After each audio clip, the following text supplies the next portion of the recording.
Who among us does not love the character Gandalf? He's surely one of the most memorable figures in all of Tolkien's writing, and since the release of the Lord of the Rings films, he's become one of our most cherished cultural icons. He's not my favorite character necessarily, but I do think he's kind of cool. But there is something I've always wondered about Gandalf, the white-robed, bearded old wise man who watches over us and protects us by the power of his divine light. And that is, to what degree, if any, we should read his character as a religious symbol, because you might have noticed that his resemblance to God is slightly uncanny. So in this video, we're going to get deep into mythology, art history, and Tolkien lore to explore the question, is Gandalf God? So let's get into it on The Art of Storytelling. Just a quick disclaimer, this video does not make any assumptions or arguments about the existence of God, and people of all persuasions on this subject are welcome on this channel. So there are a few ways we can approach this question, and the first is simply to refer to Gandalf's creator, J.R.R. Tolkien. If he were here right now and we asked him, "Professor, did you intend for Gandalf to represent God?" he would certainly say no. There are a few reasons for this. First of all, while Gandalf is a divine being, he does not occupy the highest order of divine beings in Tolkien's cosmogony. He is one of the Istari, a being sent by the Valar to guide and assist the people of Middle-earth in their fight against Sauron. If we're looking for a corollary in our own world's heavenly order, Gandalf would be something more like an angel or a prophet, a mediator between the divine and mortal worlds. Furthermore, Tolkien would tell us that his writing is not allegorical. None of his characters should be read as one-to-one stand-ins for real-world historical or mythological figures. So even though Aragorn is an archetypal king with a noble lineage who reclaims his throne and restores justice to his kingdom, that doesn't mean we should read him as a proxy for King Arthur. And just because Sauron is the archetype of ultimate evil who was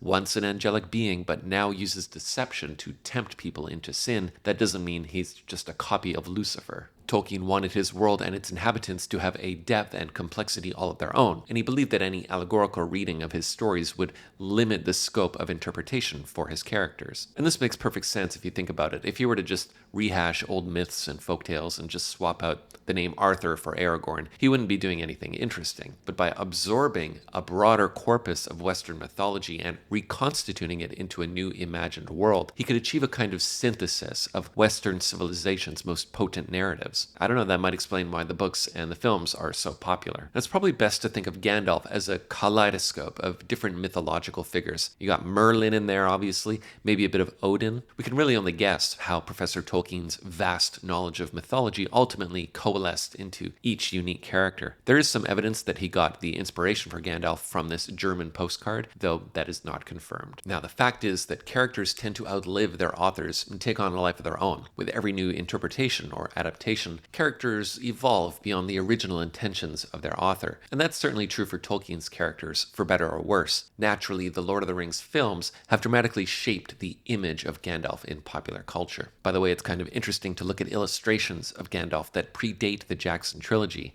because you get a sense of how differently this character has been imagined by other people. Anyway, it was the artwork of John Howe and Alan Lee that was most influential in the film's portrayal of Gandalf.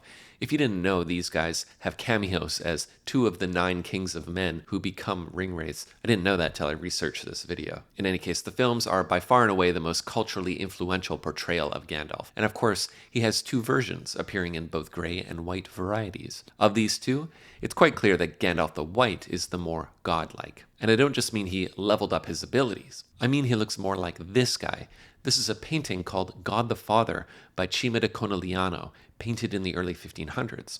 Art historians and theologians make a distinction between the figure of God and that of God the Father. The term God is generally used by all 3 monotheisms as a more all-encompassing aspect of the divine, and it doesn't necessarily imply personhood. God the Father is one part of the Trinity and is the Father Christians are referring to when they say that God sent his Son. You actually don't see many depictions of God the Father in art history, because it was considered idolatry to make images of God. Instead, most medieval art tends to focus on Christ and Mary. The popular image of God as a bearded old man really takes shape during the late Gothic and early Renaissance. Artists like Michelangelo and Raphael wanted to make God more comprehensible and relatable, so they borrowed visual conventions from antiquity in an attempt to humanize him. Michelangelo's depiction of God the Father is basically just a reference to Zeus or Jupiter. In any case, that artwork is so influential that the personification of God as a bearded patriarch has been part of the popular consciousness ever since.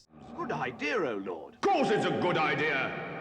Behold. Now, as we've established, Gandalf certainly is not intended to be a direct representation of God or God the Father, but there is certainly a case to be made that his portrayal in the films, whether consciously or not, references that image. And it's not especially subtle. Gandalf wields a divine light that, by its mere presence, repels evil. He has knowledge of the afterlife and brings comfort and consolation in times of doubt. Different cultures in Middle-earth call him by different names and have a unique relationship with him. He sacrifices himself and is reborn to complete his task of saving Middle-earth. Of course, there are many things that don't quite align. It's hard to imagine God smoking pipeweed, for example. But again, that's why Tolkien's characters are so interesting. They're not substitutes for the religious or mythological figures we already know. They build upon existing mythology to give us something new. Tolkien once wrote a poem called Mythopoeia, in which he defends the act of myth creation, of the sort that he was engaged in when he wrote Lord of the Rings. He writes, "Man, subcreator, the refracted light, through whom is splintered from a single white,